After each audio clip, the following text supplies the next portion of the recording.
person comes in and just tells me that, oh, I just want to herb, don't talk to me any other thing. I say, no, I will forget about it. My herb is no magic. There's no magic in the herb at all. So taking the herb by itself will not work. So cancer care therapy, so to say, is a combination putting together various concepts about healing. So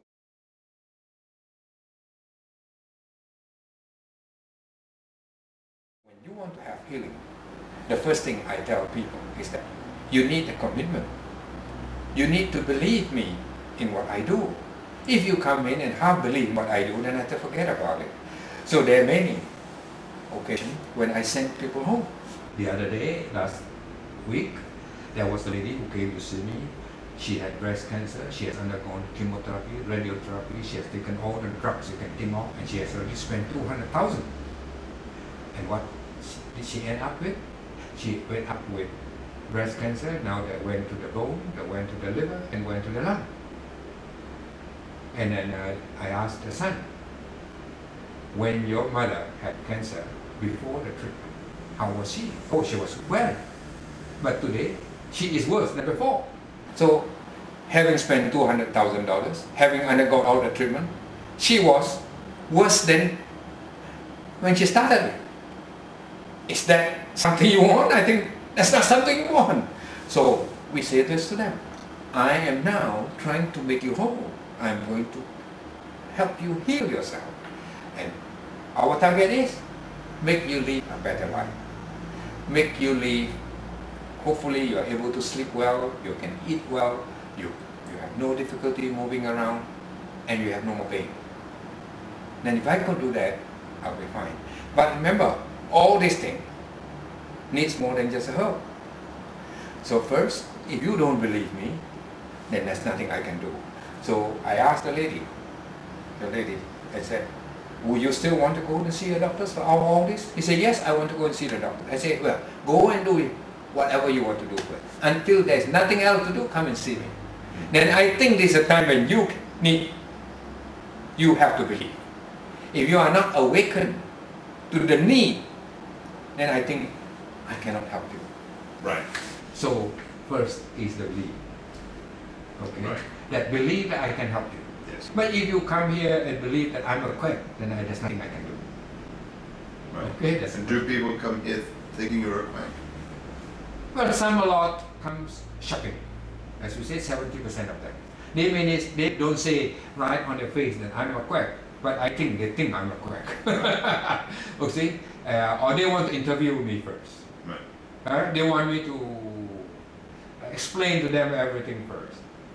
And let me just tell you, just through intuition, talking to patient for 5 minutes, I will know already that I could help or not help. Right.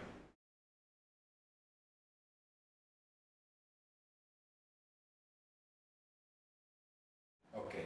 So the first component is therefore the belief. As I said to you, I'm not anti-doctors, therefore I tell people, take the best that medical science can do without the harm, Right. minus the side effects. So wherever we can, we want the doctors to help, but we don't want them to mess them up. By all means, go and see the doctors. We will consult the doctors too. If you want to, go ahead. It's okay with us.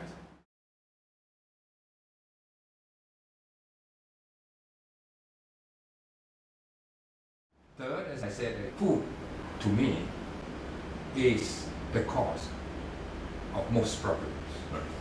So I want to know what you have been eating. So it takes a long time to talk about food. And it's very sensitive for them because it's going to invade into their own so-called privacy, their own privilege, their own right to eat what they like. As far as I'm concerned, you cannot eat anything you like. The more I read about diet, the more I become upset about the whole thing that diet could be the cause of many of the problems. Right. So I have to point out this to them.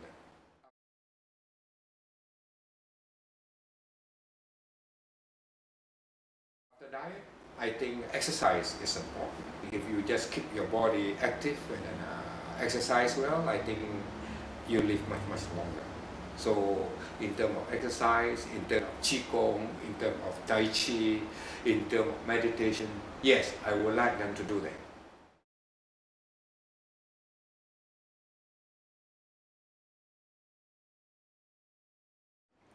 Then I also talk about spirituality. Like last night, I have got a patient who came in, he just want to consult. He don't want anything else. Okay, I said, I gave him time to consult. Then I asked him, what do you pray? To whom do you pray? Do you have a God? Well, he said, yes, he's a Buddhist. I said, go ahead. Whom do you pray to? He said, Goddess of Mercy, Kuan Yin. I said, now, today, go to Kuan Yin, talk to Kuan Yin, and see what you have got to say. So I encourage them to go to whoever, to ask for help. So spirituality to me also is important.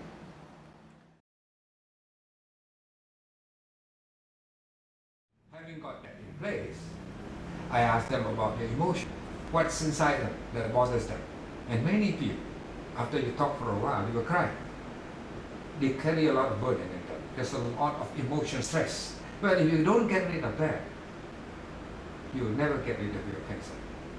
So we work on that too. Eventually you will see that some of them has a lot of baggage. I remember very well there was a young girl who came to see me, there was a lump in her breast. And I asked them, does she love her father or not? And you know what? She hates her father. She said every time she thinks of her father, she will get pain in the lump. So I said, why don't you do this? Go home, embrace your father, hug your father, and say that you love your father. Then maybe by that, you won't have this problem anymore. No, she said, I will not do it. So I point out to her, if you hate your father and your father died, it's good for you. But problem is, your father don't die, you die. And that's not worth it. Not worth it. It's not worth hating someone and it's hurting you. So we have to point out to them. I remember there's another lady who came and she was all in a hurry, rushing all the time. I said, what's the rush? Oh, because I have to do this, I have to do this, and blah, blah, blah. Then she told me that she's so upset with the son. He said, my son likes to drink a lot of beer. So I said, so if you are worrying or you spend so much time worrying about your son drinking beer, how are you going to take care of your cancer? By worrying that the son drink beer, does it cure your cancer? I said, no. So why are you worrying then? You should be worrying all this thing. And by worrying, does the son stop drinking beer?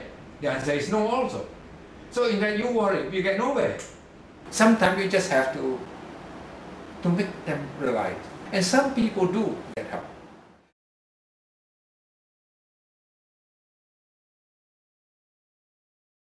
So we all this together and then give them the help. I think it does create a lot of magic. And I think that's where healing comes. And once they start getting the healing, then I think they build up the confidence that they want to live.